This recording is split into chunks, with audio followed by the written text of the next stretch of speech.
राहुल गांधी बुतरखेलौर कर रहे हैं। ये आज तक सूत्री बम भी नहीं बनाए हैं।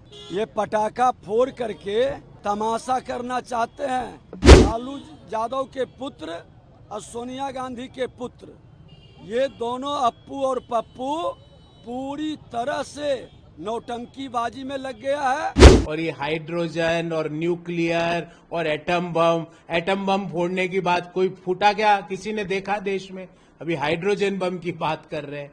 पता नहीं ये कहां से कौन लिख रहा है इनके डायलॉग। कोई बी ग्रेडेड जो हिंदी फिल्मों के जो राइटर्स हैं वो भी इससे अच्छे डायलॉग लिखते हैं। राहुल गांधी जी हाइड्रोजन बम फोड़ दूंगा। अरे हाइड्रोजन बम कैसे फोड़ दोगे? आपका एटॉमिक बम भी फुस हो गया था पहले।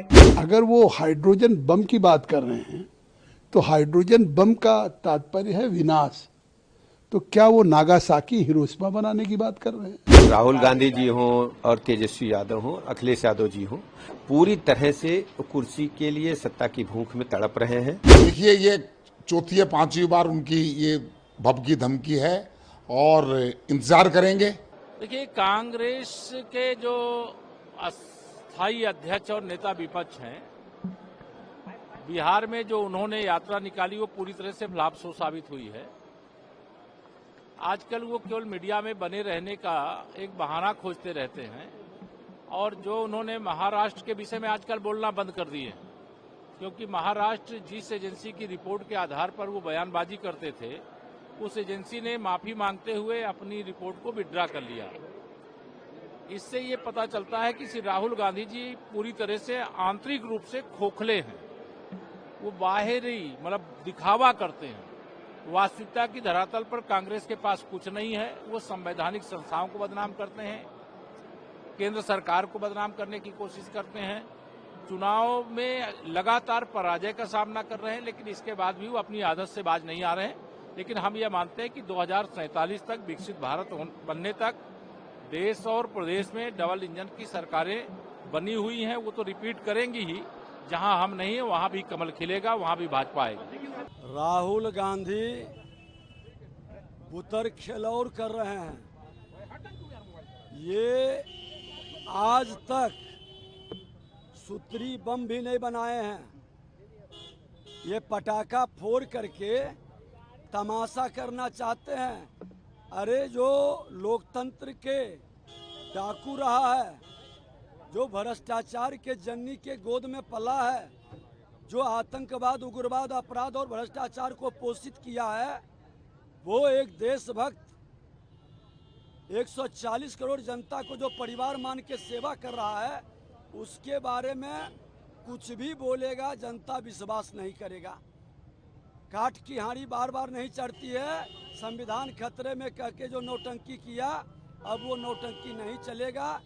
ये खुद लालू यादव के पुत्र और सोनिया गांधी के पुत्र, ये दोनों अप्पू और पप्पू पूरी तरह से नौटंकीबाजी में लग गया है। अपने पद की गरिमा को गिरा रहे हैं, संवैधानिक पद पर बैठा व्यक्ति को अपमान कर रहे हैं, संवैधानिक संस्था के बारे में भ्रम फैला रहे हैं। ये लोग भारत के अंदर अराजकता उत्पन्न कर रहे हैं। हिम्मत है, खुला चुनौती है, फोड़ो बम। वो बम आतंकवादियों का भी जिस तरह से सफाया हुआ है, बिहार की जनता, देश की जनता आपके भी ठिकाने को साफ कर देगी। प्राइम मिनिस्टर तो दुनिया के शीर्ष नेताओं से मिल रहे हैं। प्राइम मिनिस्टर तो भारत का स्वाभिमान दुनिया के शीर्ष जो संगठनों में है वहां पर बढ़ा रहे हैं। प्राइम मिनिस्टर तो तिरंगा को लेकर चीन के अंदर तिरंगा को लेकर दौड़ रहे हैं। और राहुल गांधी जी, आपसे सिर्फ एक सवाल है, ईवीएम से चलते चलते आज आप अपनी हार का ठीकरा इलेक्शन कमीशन पर फोड़ना चाहते हो, एसआईआर पे फोड़ना चाहते हो। 3-4 महीने बाद जब बिहार के चुनाव में आपको करारी हार मिलेगी, तो जिस तरह आज आप ईवीएम को भूल गए हो, उसी तरह आप इस एजेंडा को भी भूल जाओगे। और ये हाइड्रोजन और न्यूक्लियर और एटम बम फोड़ने की बात कोई फूटा क्या किसी ने देखा देश में? अभी हाइड्रोजन बम की बात कर रहे हैं।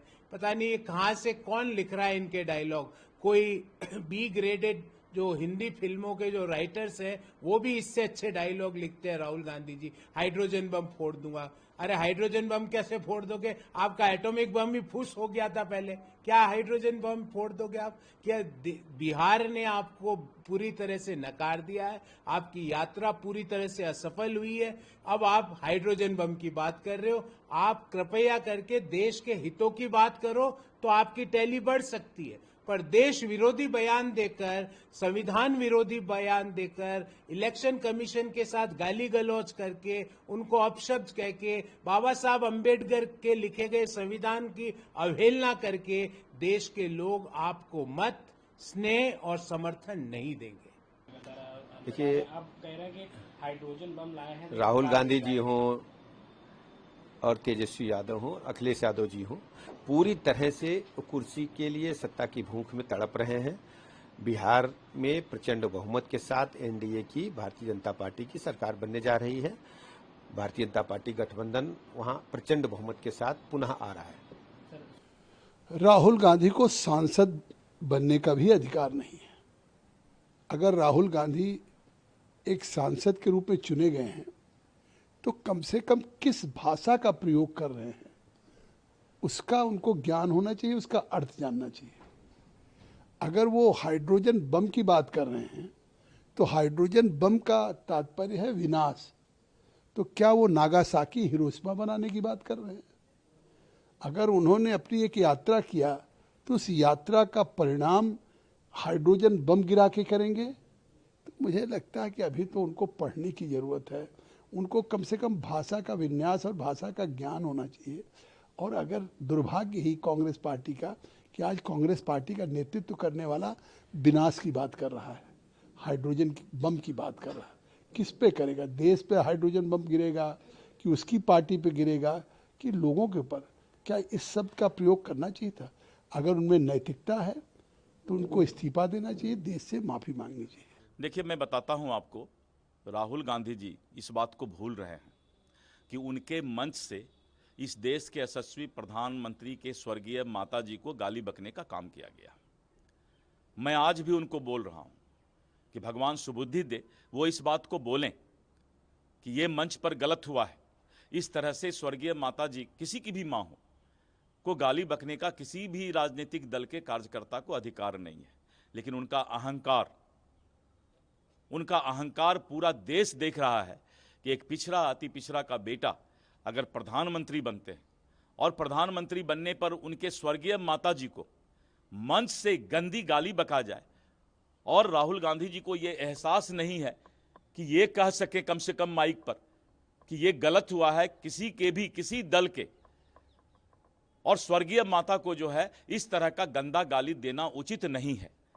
तो राहुल गांधी इस तरह का बात नहीं करके वो हाइड्रोजन बम और एटम बम कहते हैं, यहाँ की, बिहार की और देश की जनता उनको इस बात का सीख देगी कि आज स्वर्गीय माता जी के को जो गाली बका गया है, बिहार की जनता इसको, हिंदुस्तान की जनता नहीं भूलेगी।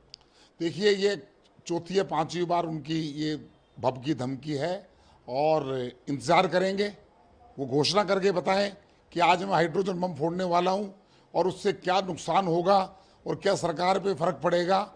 ये इनको अभी मालूम ही नहीं है कि ये बोलते क्या है और करते क्या है। इनको देश गंभीरता से नहीं लेता।